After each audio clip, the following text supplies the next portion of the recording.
Mr. Pink gets a new job.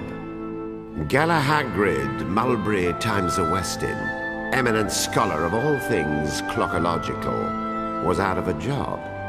The Land of Time's massive clock, which was supposed to tick its tock for all eternity, had zonked out after just an eon.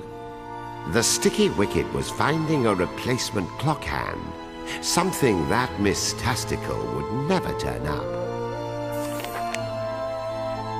Galahagrid, better known as Mr. Pink, flew home to his wife and child in low spirits. "Get another job, you lout!"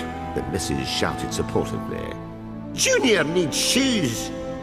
Poor Mr. Pink had no time to mourn the loss of his beloved clock. No, starting tomorrow, every waking hour would belong to the great job hunt. Well, more like great sodding mess, as it turned out. Without the almighty clock to guide them, the Land of Time's populace had gone bonkers. Everyone was either working himself silly or sitting on his duff, drinking tea. Poor Mr. Pink got yelled at for bustling too slow and for relaxing too fast. There was just no place for steady, meticulous work. He got sacked his first day on the job. Back at home, Mr. Pink discovered his wife could turn new, frightening shades of red, and his son shrieked out a melody of death. Perhaps he would need to look into a longer commute. What with the price of fuel, he decided to haul it to the coast on foot. He was hoping to find work on the docks, but quickly discovered he wasn't up to the heavy lifting. Fortunately, the port was raided by the most aggressive of employers, pirates. Our intrepid bird inquired about any openings. And make no mistake, he looked sharp in his new job as the captain's sword.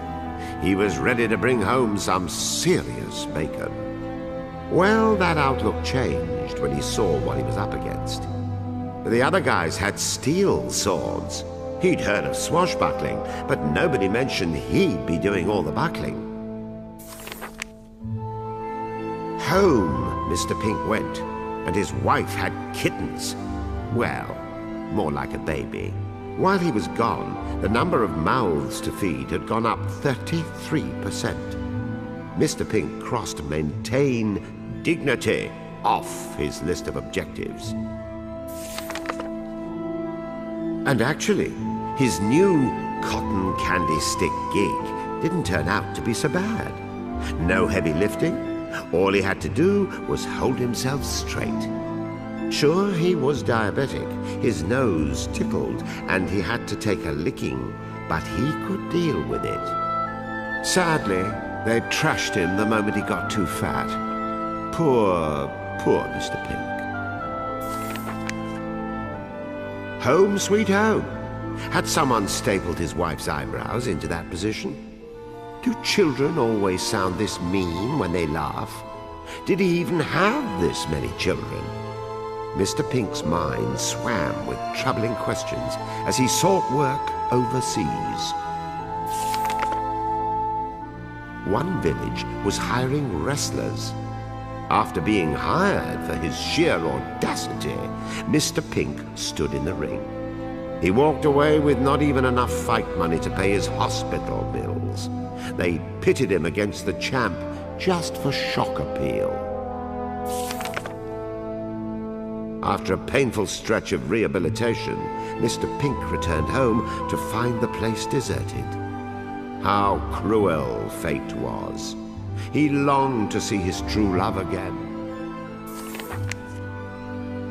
And so he climbed the clock tower. A lifetime of clockological study had been poured into this timepiece. Mr. Pink's blood, sweat, and tears. Why did some higher power have to mess everything up?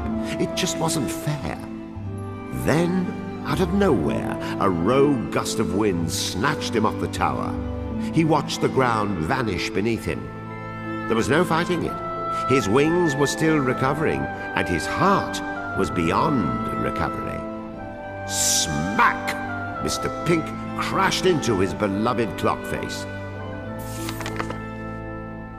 For better or for worse, fate had intervened, but his poor birdie body felt as though it might never move again. "Enough," he whimpered.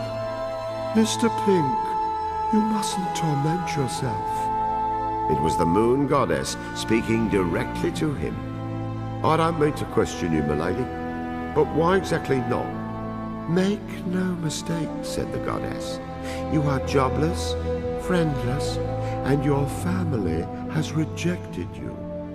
You are hopelessly inflexible when it comes to rules. You have flabby muscles. Your combat ability is laughable.